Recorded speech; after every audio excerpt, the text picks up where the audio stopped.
Hi everyone!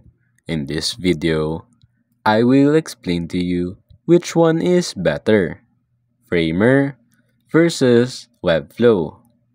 Let's go first with Framer.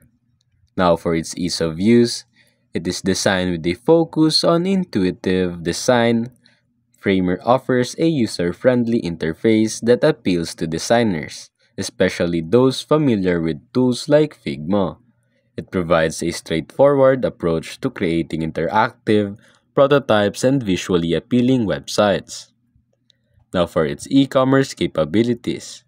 Currently lacks built-in e-commerce features, limiting its use for online stores. However, it can integrate with platforms like Gumroad for selling digital products. For its pricing, it offers a more affordable entry-level plan, making it accessible for individuals and small teams. However, advanced features and higher-tier plans may increase the cost. Next is the Webflow. While Webflow offers a comprehensive set of features, it has a steeper learning curve, particularly for those new to web design and development.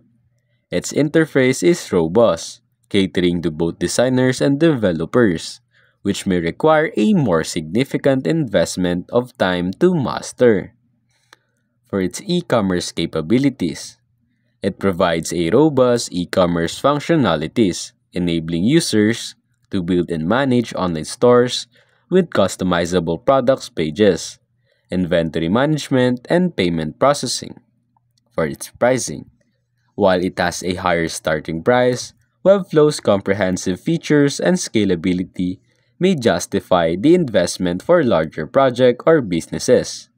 Now in conclusion, choose Framer if you prioritize ease of use, rapid prototyping, and creating visually dynamic websites with advanced animations.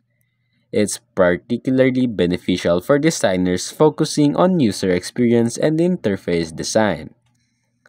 Choose Webflow if you require a robust CMS, e-commerce capabilities, and extensive integration for complex, content-driven websites. It's ideal for projects that demand scalability and advanced customization. And that's basically it.